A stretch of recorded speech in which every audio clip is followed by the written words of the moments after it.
So, mga kabanat ito, no, panoorin niyo ito. Patuloy ang paggisa sa pangalan ni Vice President Sara Duterte sa Kongreso. Yung matandaan, nagkaroon siya, hinanakit sila na hindi pumunta si VP Sara sa ginawang deliberation sa budget. At ngayong araw na ito, nagkaroon sila ng pagdinig patungkol sa confidential fund na ginastas daw ni VP Sara noong 2023 na umabot ng 125 million at tinotal pa nga nila daw ay umabot daw ang gasto ni BP Sara ng 11 million per day. Yun ang kanilang calculate. So ngayon at parang mayroon pa akong parang mahaba-haba talaga ang ano dito, no, kasi hinuhukay nila yung issue na ito at patungkol sa confidential at gusto talaga nilang ano yung pangalan ni BP Sara, no? At parang may narinig pa ako na matawag plunder. Basta iwan ko lang kung papasok ito sa plunder kung mapatunayan nila na ano. Ang problema ko kasi dito itong 125 million na confidential fund noong 2023, hindi ako magkakamali, hindi naman ito galing sa Kongreso kundi sa pagkakarinig ko, pakikorek ako kung tama, ay galing ito ata sa Office of the President. Sana, no, hindi ko lang alam kung kasama dyan na managot itong Office of the President na nagbigay kay VP Sara ng confidential na yan, no? So, ito ngayon ng mamaya i-download natin yung video kasi naka-live nga. So, ito lang munang kinuha natin. Itong si Chowa, mayroong opening statement. Panoorin nyo kung ano bang masabi nyo dito sa opening statement ni Chowa against kay VP Sara Duterte. So, comment mo na sa palagay nyo, kaya ba ni VP Sara na mangurakot? So, comment dyan sa baba, mga kabanat. Numbers during my remarks. This is necessary in order to make clear that it is not any enmity, passion, or hostility which drives this committee. It is simply a case of numbers that do not make sense. This is why, if you would recall, last week's hearing focused on the issue of confidential funds. Ano ba ang confidential fund na ito at bakit ito importante? Ano ang kinalaman nito sa accountability? Based on Joint 2015-01 of the COA, confidential funds are funds disbursed to, among others, national government agencies for their confidential expenses. On the other hand, confidential expenses are those relating to surveillance activities which support the operations of the agency. So sa madaling salita, ang confidential funds ay pera para sa mga operasyon ng pagbabantay at pagmamanman ukol sa mga aktibidad ng ahensya. While this may seem to be a very specific definition, we cannot help but notice that the joint circular provides very loose requirements for the release of confidential funds to agencies and also requires less specific information and documents in order to liquidate and account for.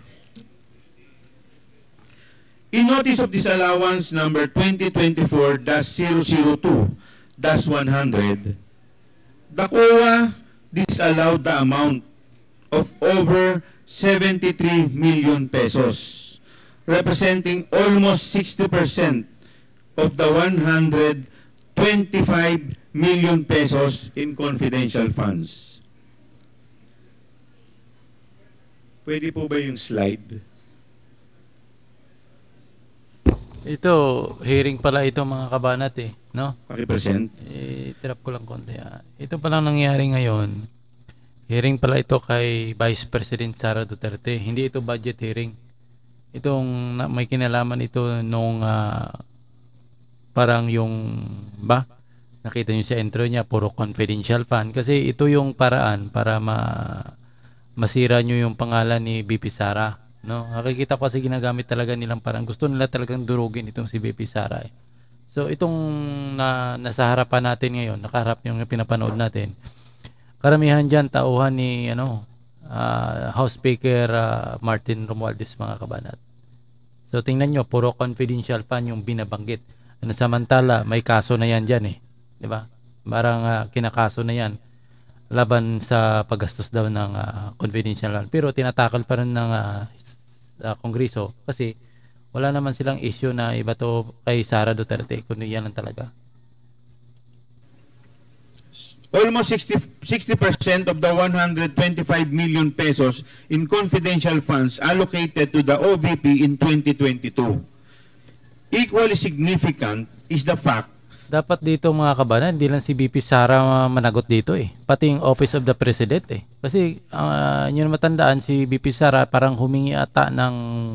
Kasi nung umupo si Sara Duterte, wala naman talaga siyang budget for confidential fund eh.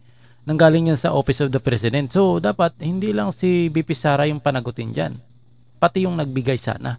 Di ba? Ang linaw yan. Makita mo talaga na mayroong select yun eh. Iba yung tinitira at iba yung tinitingnan at iba yung tinitira. No, parang, ewan ko. That this amount was indicated to have been fully spent over the period of 11 days. Ayan. Ayan o, mga kabanat.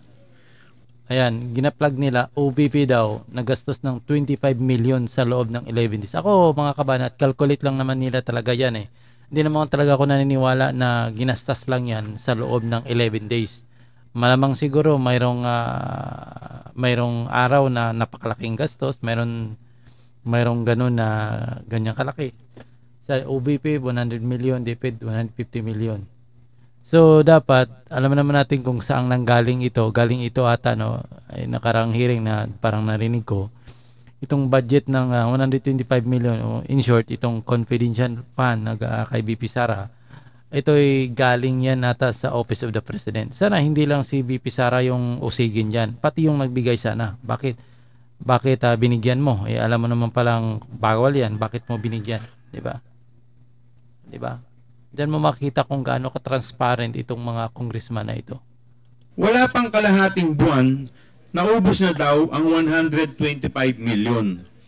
Supposedly to fund surveillance of 132 areas. This amounts to 11 million pesos spent per day for these surveillance activities conducted over the holidays.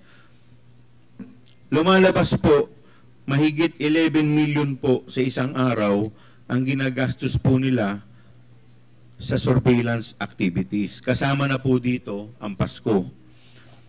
I note that while these numbers are already staggering, this is only a portion of what this committee is investigating and dealing with. In fiscal year 2023, the OVP received $500 million pesos in confidential funds. This includes the 125 million mentioned above, disbursed in 2022. In addition to this amount, spent in 11 days, the OVP was disbursed 125 million per quarter for the first 3 quarters of 2023. The entirety of which has been questioned by the COA through Audit Observation Memorandum o yung tinatawag po nating AOM. In other words, one of the 500 million we are talking about, only about 10% or 51 million has been definitively allowed by COA. Sa 500 million po, halos 10% lamang po ang pinayagan ng COA at sinabing walang problema. At ito po yung nagkakahalaga ng 51 million. When one goes deeper and looks at the liquidation reports for these disbursements, a disturbing pattern and similarity emerges with perfectly round numbers. Ni isang sentimo po ay walang butal. Being attributed to expenses such as medicine and food, paulit-ulit po at parang kinapi-paste ang liquidation ng confidential funds ng OVP. So kung kung totoo itong audit na ito, copy paste talaga. Mga kabat, first quarter, second quarter, third quarter, 125 million, 125 million, hanggang fourth quarter, 125 million. Kaya ang total ay 500 million. Pero kung totoong ganito ang sitwasyon, ang audit ng OVP, talagang may mali ito mga kabanat, no? Kumbaga sa akin, ako kasi mga kabanat, naniwala ko na hindi talaga magagawa ni BP Sara na magnakaw diyan. Malamang mayroong tao diyan sa likod na gustong maring siraan si BP Sara. Yun sa tingin ko kasi si Sara hindi ko makita sa mukha niya na gagawa ng corruption eh. Hindi ko makita eh. 'Di ba? Hindi ko makita eh. Malamang mayroong tao talaga diyan na gumagalaw para gibain yung pangalan ni Sara Duterte. Kita mo, ang bilis nila mag-conduct ng hearing kaagad. With this in mind, to all but the most biased observers, it should be very easy to see why this committee has chosen to investigate the possibility of gaps in the regulation of confidential funds, as it is possible that we have seen these gaps exploited before our very eyes. What we have seen regarding the usage by the OVP of its confidential funds certainly gives this committee and the country cause to want to find out the facts behind this. Ultimately, to fulfill this august body's mandate of crafting effective laws and legislations to protect our people's hard-earned money. This committee is understandably very alarmed at these reports implying misuse of public funds. In particular, because of the astronomical, almost unimaginable amount of money involved. I must stress at this point that the sheer vastness of these potentially misused funds sets this matter apart from other instances of irregularity and disallowance. These amounts easily surpass the threshold for the crime of plunder under our laws. It is incumbent upon us who are duty-bound to ensure that our legislation and regulations are effective enough to protect the money of the people, to investigate and get Punta kay Akop. Punta tayo kay Akop mga kabanat. Whether we would follow the rules of procedure governing proceedings in this committee. And there was also an issue raised that what we should follow should be the rules, the House Rules of Procedure governing inquiries in aid of legislation. Kung matatandaan po ninyo, kung nanood po kayo, si Honorable Rodante Marcoleta questioned a provision of the committee rules which allegedly we did not follow. Yun po yung dahilan. But if we look at the issue at hand, Mr. Chair, I have here, I prepared a manifestation regarding this issue para masatisfy o makarify natin kung ano talaga dapat ang rules na masunod natin. May I be allowed to manifest, Mr. Chair? Please continue, Congressman Akop. Considering that the rules of procedure governing inquiries in aid of legislation was adopted subsequent to the rules of procedure governing proceedings before the Committee on Good Governance, this humble representation believes that it is the former that must govern and not the latter. This is the basic rule. Section 21, Article 6 of our Constitution states that inquiries in aid of legislation must be made in accordance with the duly published rules of procedure. I would like to repeat that, Mr. Chair. Duly published rules of procedure of Congress. In other words, the rules of procedure that this committee will follow are those rules of procedure that have been duly published in the official gazette. Following this constitutional mandate, Mr. Chair, this committee is mandated to follow the House Rules of Procedure governing Hindi pa tayo. That a while ago, the OBP Chief of Staff, Attorney Solueta Lopez, supposedly is present today, but could not be located as of now. May I know if Attorney Solueta Lopez is here inside the... Chowa. Chinese Assets, pala ito, no? Yung perso nila. Sorry. Galit If sa China, pero Attorney China Zulaika yung Lopez harap. is present Chinese. in this Chowa. Mr. hearing. Chairman, I think Yusek Powa is the spokesperson of the Vice President. Maybe he can answer on your query, considering that he knows all about the OBP. Yes, would you like to please join us? Mr. Chairman, good morning. Yes, morning to the members morning, of the Yusek I Powa. have not seen Laking ginastos nito, nilagyan pa ng Yusek bulak, oh. Zulaika since I arrived this morning. And to be very Milyon ang honest with you, halagang I do gastos not nito, know if yung she hearing was na to, even daming here bulak. today.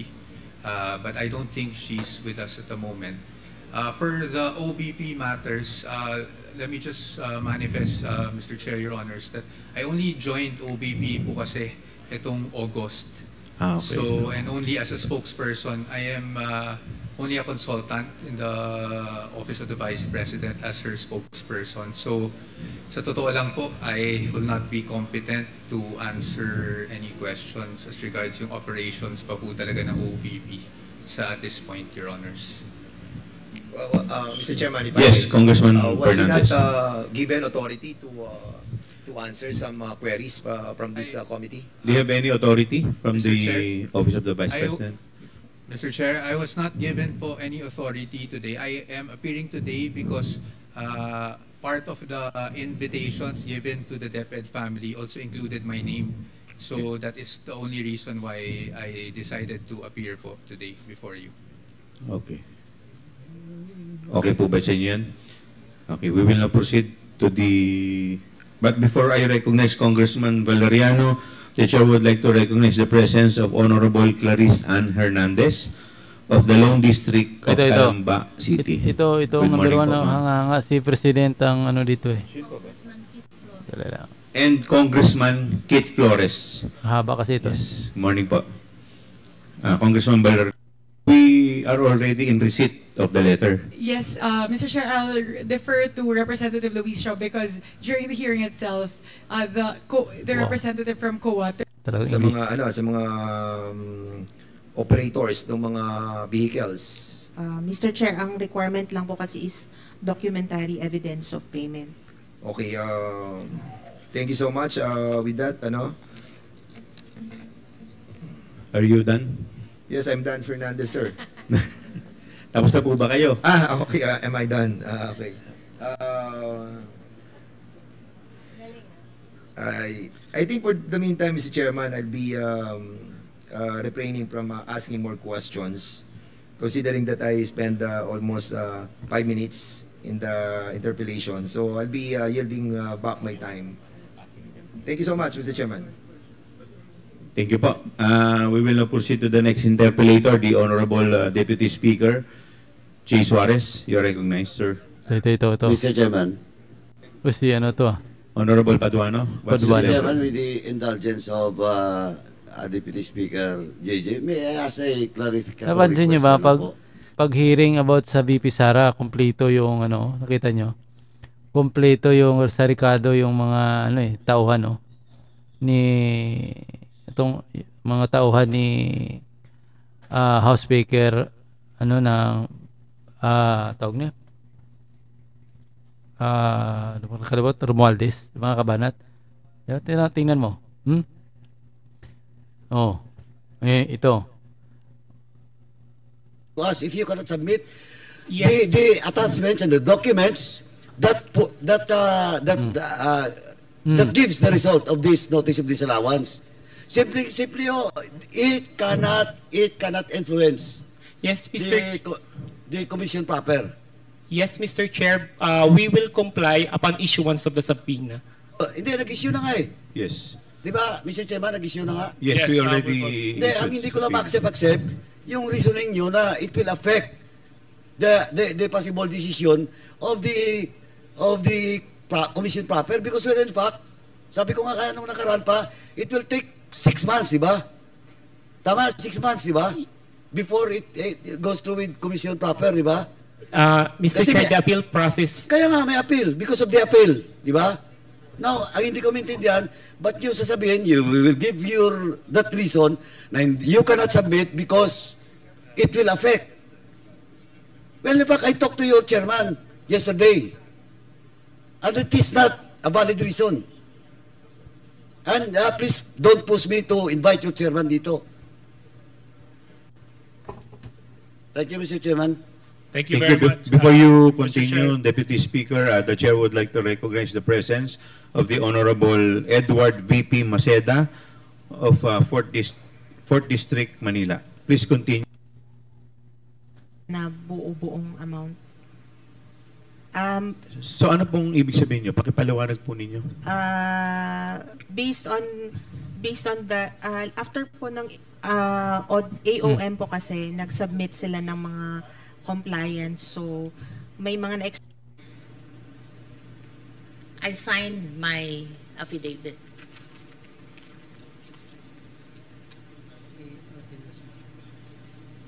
Itong hinahangaan ni President Can we Bongbong request Marcos. for the copy? Okay. Not on 2020. I don't recall 2022.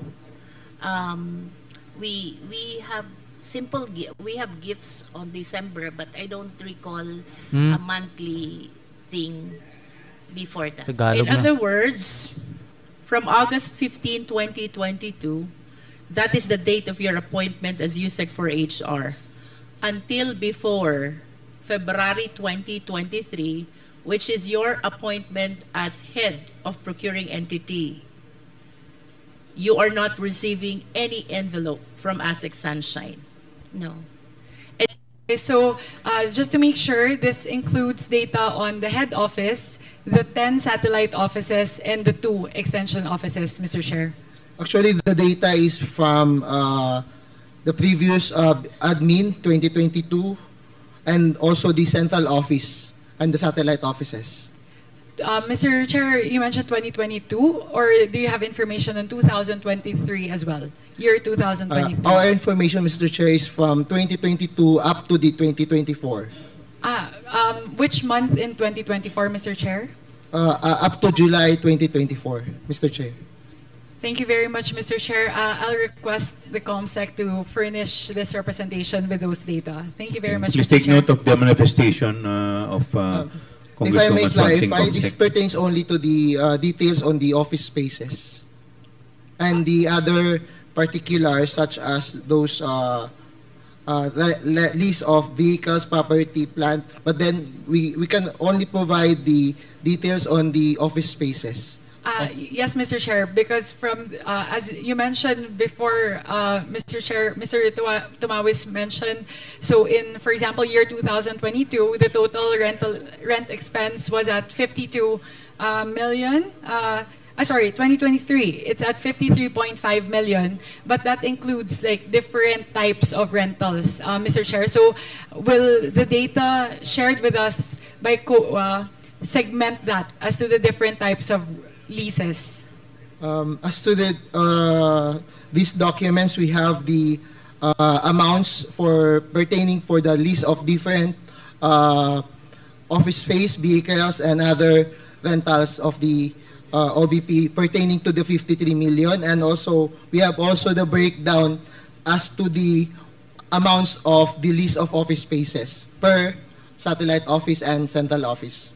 Thank you very much, Mr. Chair. I will peruse the documents shared by COA. Thank you very much, Mr. Chair, for the opportunity and for making time, Mr. Chair. Thank you, very much. Congresswoman Swansing. The next interpellator is Congressman Inodi. Thank you, Mr. Chairman. Mr. Chair, if I may just quickly go back to USEC Gloria, since she's here with us this afternoon. Sige mga kabanat. So mamaya pagkatapos ng live nito, live kasi. Fail. Only one or two. I'm not. I don't Due to recall what anymore. reasons, ma'am? Sa inyo pong nakuhang impormasyon? No, base- I'm not privy to the reasons because that's a bidding committee function. But it's usually not complying to the standards of the procurement law. So yung qualifications, etc., Yes, etc. yes. So dito rin po kasi sa inyo pong nandito pala pero hindi dumating sayang meeting, Ito, no lunch po na yon. Kasi ito hindi dumating si Congressman Marcolita, sayang. When you were approached, as you mentioned, by Attorney Munsaya, Kasi parang nakaraan nagalit yan si Congressman Marcolita kasi tinanggal siya bilang bilang ba yun? Parang vice chairman. Tapos tanggalin siya bilang miyembro.